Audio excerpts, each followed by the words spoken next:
Shanghai cooperation organisation की वो meeting आपको याद है जिसमें रक्षा मंत्री राजनाथ सिंह ने जॉइंट डिक्लेरेशन पर इस वजह से साइन करने से इनकार कर दिया था क्योंकि उसमें पहलगाम नरसंहार का जिक्र नहीं था। भारत की इस नाराजगी का असर हुआ और एससीओ ने तब जॉइंट डिक्लेरेशन भी जारी नहीं किया। अब जब विदेश मंत्री सुब्रमण्यम जयशंकर को इस एससीओ में जाने का मौका मिला तो उन्होंने एक एक बात का जवाब दिया और वहीं तब राहुल गांधी ने जयशंकर की बात पर अपनी टिप्पणी भी कर दी। कांग्रेस नेता राहुल गांधी के बयान पर अब भारतीय जनता पार्टी के राष्ट्रीय महासचिव तरुण चुग ने बड़ा बयान दे दिया है। विदेश मंत्री जयशंकर ने एससीओ के मंच से पहलगाम के आतंकी हमले की चर्चा की, आतंक के समूल नाश पर चर्चा की। राहुल गांधी तो खुद चीन के राजदूत से छुप छुप कर मुलाकात करते हैं, चीन से गुप्त एमओयू साइन करते हैं, चीन से पैसे लेते हैं और आप हमें विदेश नीति पर भाषण दे रहे हैं। क्या कुछ तरुण चुग ने कहा, सुनिए।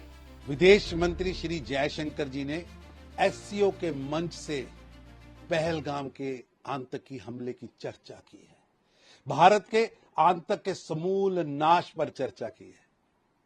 राहुल गांधी जी खुद तो आप चीन के राजदूत से छुप छुप कर मुलाकातें करते हैं, चीन से गुप्त एमओयू साइन करते हैं, चाइना से पैसा लेते हैं, वही अब आप हमें विदेश नीति पर भाषण भी दे रहे हैं। ये बेशर्मी नहीं तो और क्या है। राहुल गांधी की पूरी राजनीति देश की छवि बिगाड़ने, सेना का मनोबल गिराने और भारत की विदेश नीति को कमतर दिखाने में लगी है। लेकिन देश समझ चुका है कि ये चीन का राहुल गांधी के साथ प्रेम पुराना है, ये रोग बहुत पुराना है। प्रधानमंत्री मोदी जी के नेतृत्व में भारत आज ग्लोबल स्टेज पर, चाहे कोई महाद्वीप हो या कोई देश हो, भारत को सम्मानित कर रहा है। चाहे विश्व का कोई देश हो, वो भारत की विदेश नीति का सहयोग कर रहा है। अब आत्मविश्वास और स्वाभिमान का प्रतीक भारत की विदेश नीति बन चुकी है।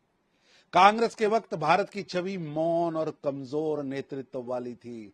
आज वही भारत मजबूती से अपनी बात कहता है और दुनिया सुनती है, और भारत आज अपनी बात दुनिया के मंच पर रखने का, उसको चलाने के लिए, उसको सामने रखने के लिए आज आगे आया है।